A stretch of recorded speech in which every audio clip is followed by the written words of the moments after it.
Wie ein Paket, wo ist. Wow, das ist ja riesig. Sind die verrückt? Oh, das schieben wir mal hin. So, hallo liebe Freunde vom Freien Welt. Freut mich, dass ihr wieder da seid. Wie ihr seht, ich habe ein Riesenpaket bekommen von der Firma Isotta und ja, Wahnsinn. Für mich ist wie Weihnachten gerade. Ich bin eigentlich jetzt schon startklar für meine Reise. Das Motorrad ist bepackt, alles drin. Ich muss eigentlich nur noch die Jacke anziehen, Helm aufsetzen und dann kann es Richtung Osten losgehen. Jetzt gab es da noch eine Kleinigkeit und da habe ich jetzt dann doch noch mal gerne 2-3 Tage gewartet hier in Deutschland, bevor es losgeht.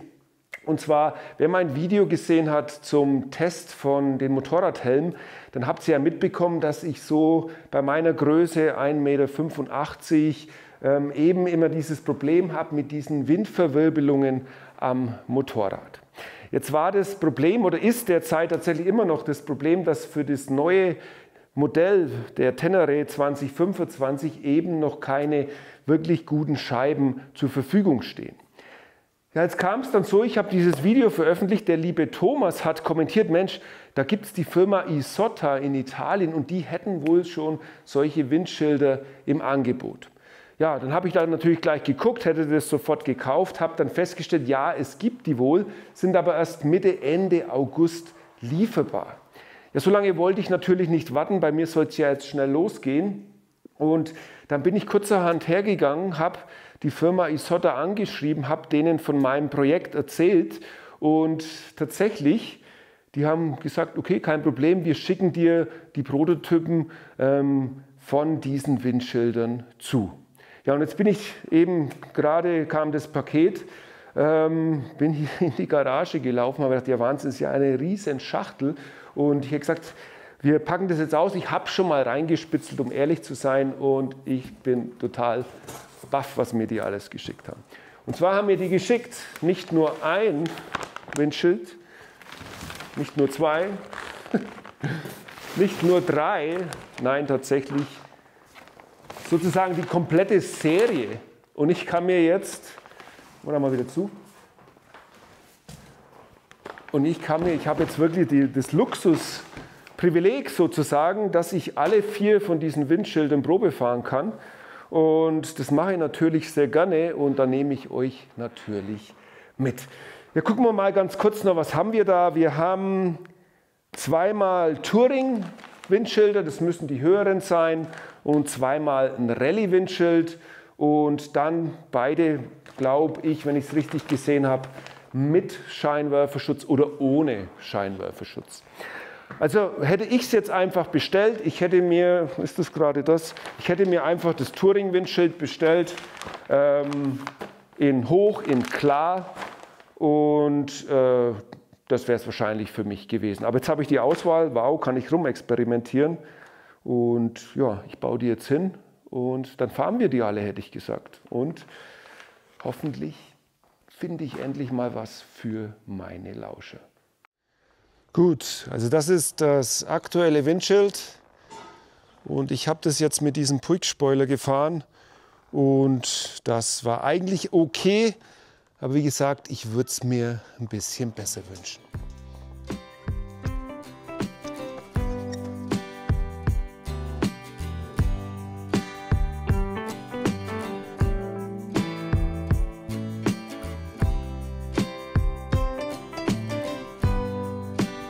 So, gut, ich habe jetzt das Touring-Schild drauf. Das ist ein bisschen breiter und knapp 5 cm höher als das Original. Und ja, jetzt bei 80 km/h muss ich sagen, schon mal deutlich besser. Der Wind kommt oben am Helm an. 100 auch okay. Also was definitiv besser ist, wenn ich jetzt meinen Kopf drehe, die Windverwirbelung. Das sind spürbar weniger. Das fühlt sich gut an. So, fahren wir mal hier die normale Landstraße. Ja, ab 110 wird es jetzt doch Ja, nee, eigentlich auch noch okay. Definitiv besser als das Original-Windschild. So, jetzt fahren wir mal Hauptstraße. Ein bisschen schneller, also Autobahn-Simulation sozusagen. Machen wir mal 120. Ja, ich würde sagen, es ist definitiv besser als das Original. Aber um ehrlich zu sein, man hat schon noch Windgeräusche, aber man hat dieses Geflattere nicht. Und da würde ich sagen, ist auf jeden Fall eine Verbesserung. Und da muss man jetzt auch ein bisschen länger noch fahren. Das ist jetzt hier einfach mal ein kurzer Test. Gut, jetzt fahren wir noch mal ein paar schnellere Kurven. Landstraße. Ja, gefällt mir echt gut. Also man merkt deutlich, dass der Windkegel, in dem man ja so ist, dass der definitiv breiter ist als das Originalschild, ist ja ziemlich schmal. Also den Unterschied merkt man definitiv und jetzt hier bei 90, 100 ist absolut okay. Wirklich super, ja. Als hätte ich mir das jetzt gekauft, hätte ich es jetzt gleich so einfach gelassen und gut ist. Müssen wir nochmal probieren, mal vielleicht später den Puig dann nochmal oben drauf tun. Ob das einen Unterschied bringt, muss man sehen.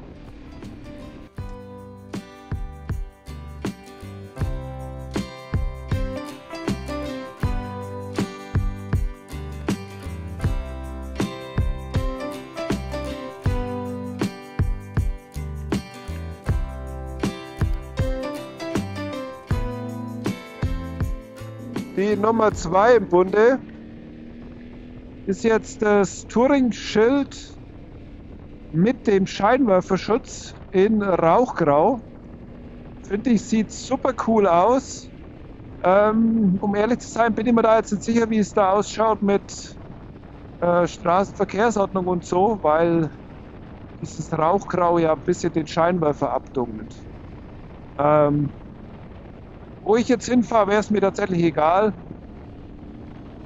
Sieht auf jeden Fall echt cool aus. Und jetzt auf den ersten Metern kann ich eigentlich sagen, es verhält sich, wie soll es anders sein, genau gleich wie das andere Windschild. Ja, absolut gleich. Bis 100, 110. Ja, jetzt kommen die Windgeräusche, aber kein Buffeting. 120, dann nochmal schneller. Ja, also so könnte man jetzt echt vorstellen, auf der Autobahn Kilometer zu reisen. Das wäre möglich. So, ich bin wieder auf der Kurvenstraße ein bisschen, also normales Landstraßen-Szenario. Schneller die Kurven und ja, ich kann meinen Helm links, rechts bewegen. Ist wirklich okay. Nee, also ich muss sagen, das Touring-Schild, das hat mich jetzt hier schon ein bisschen überzeugt. Würde ich so fahren. Ja, auf jeden Fall. Wie gesagt, Optik müsst ihr euch überlegen. Das gibt es in klar, es gibt es in dem Rauchgrau und dann noch in ganz schwarz. Aber bei dem ganz schwarzen würde ich dann definitiv nicht das nehmen, das über die Lampen geht. Das ist dann eher für den Rallye-Einsatz, würde ich denken. Und bei dem jetzt, da kann man drüber diskutieren. Ich werde es heute Nacht mal durchspielen, wie es aussieht mit dem Licht. Aber ansonsten definitiv besser.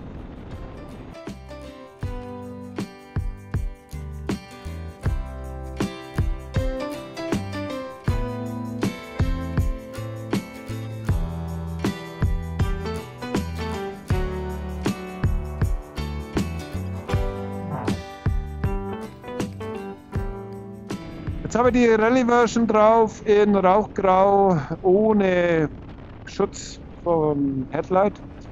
Finde ich, sieht auch super cool aus. Und er verhält sich ziemlich gut. Ist 100 absolut okay jetzt hier auf der Straße. da ist fast kein Unterschied. Also mein Helm, der liegt da gut im Wind auch. Es ist jetzt natürlich immer nur ein kurzer Eindruck, aber es ist jetzt definitiv nicht der Effekt, wow, das ist ganz anders. Das habe ich jetzt hier nicht. Geben wir mal Gas wieder.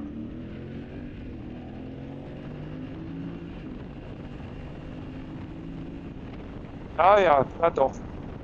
Jetzt bei 120, da ist schon ein bisschen lauter, aber auch das Windschild hat eigentlich kein Buffet.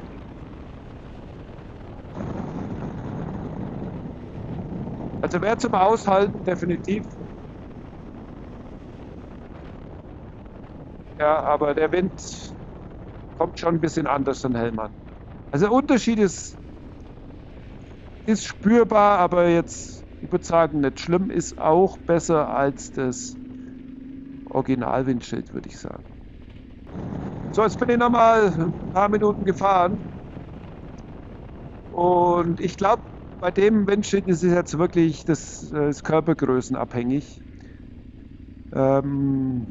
Ich bilde mir ein, das Touring-Schild ist ein Tick besser. Für mich jetzt, wenn jetzt jemand aber irgendwie 1,75 Meter, 1,80 könnte ich mir vorstellen, dass der auch mit dem Windschild glücklich ist. Aber ansonsten auch das Windschild finde ich absolut okay und besser als das Original.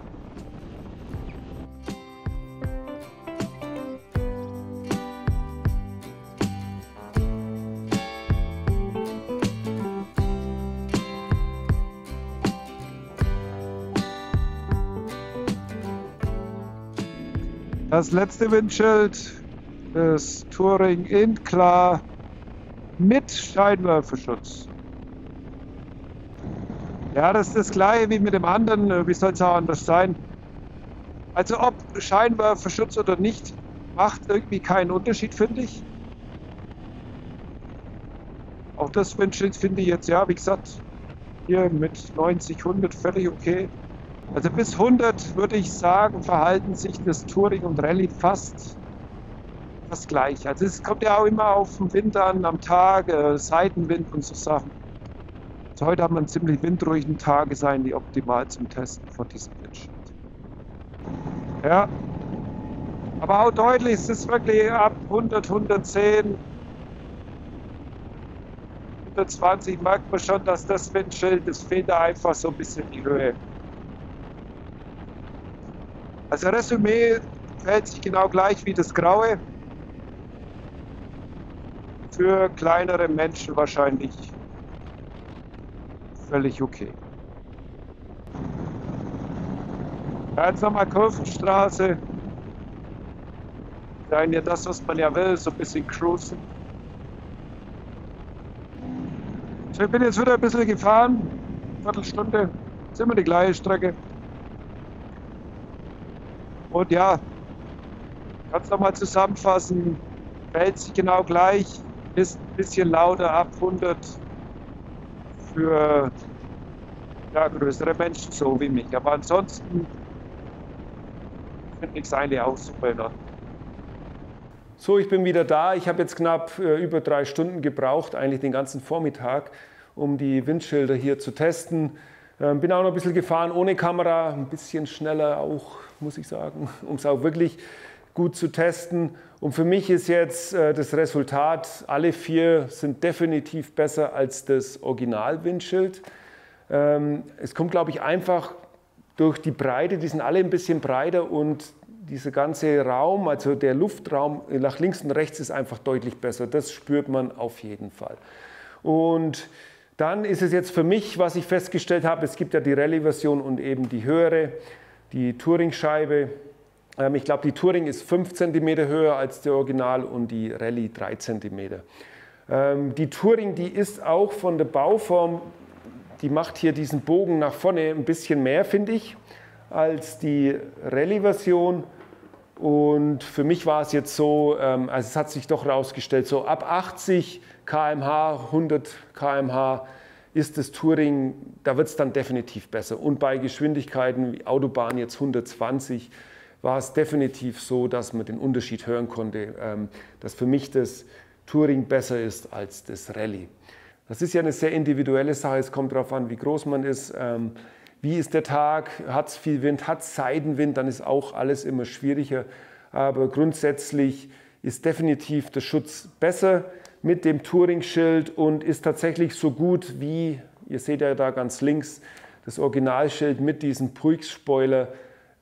Ich finde, dieses Touring-Schild von Isotta war da sogar noch besser. Also dieses Buffeting ist komplett weg. Es sind einfach diese Windgeräusche.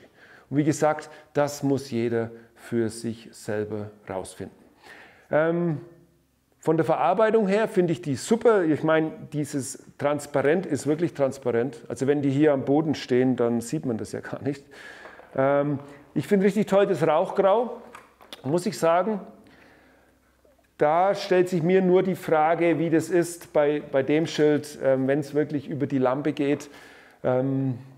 Ich glaube, so in Deutschland ist das nicht ganz hundertprozentig. In meinem Fall ist es so, ich fahre in ferne Länder, mir wäre es jetzt tatsächlich egal. Ich habe mich jetzt an der Stelle noch nicht entschieden. Ich will heute Abend mal testen, wenn praktisch die Sonne weg ist, wie sieht es aus mit dem Licht. Also bei Nacht schluckt dieses Rauchgrau praktisch Lichthelligkeit und nach dem werde ich das entscheiden. Also bei mir ist es entweder das oder das. Wenn ich in der Zukunft mit dem Rauchgrauen unterwegs bin, dann wisst ihr, okay, das ist kein Problem mit dem Licht. Ansonsten vielen Dank an Isotta, dass Sie mich unterstützen, muss ich ja an dieser Stelle erwähnen, dass Sie mir da wirklich jetzt eine Auswahl zur Verfügung gestellt haben. Ist ganz toll und ich bin ja Langzeit-Globetrotter, ich versuche damit mein Geld zu verdienen, mache ich es ja jetzt schon seit vielen Jahren und es ist einfach immer toll, wenn man von so Firmen, und jetzt in dem Fall so spontan unterstützt wird. Also alle Daumen nach oben. Ich denke, jeder, der ein Windschild braucht, der hat jetzt in dem Video gesehen, was möglich ist. Sucht euch euer eigenes Zeug zusammen. Es gibt ja auch noch andere Hersteller. Man muss einfach rumprobieren. Ich bin auf jeden Fall jetzt sehr froh, dass ich noch ein höheres Windschild bekommen habe und dass ich jetzt endlich dann losfahren kann und die Land- und Fernstraßen in Richtung Osten genießen kann. Abonniert den Kanal, Glocke an, bis zum nächsten Mal, euer Martin. Tschüss.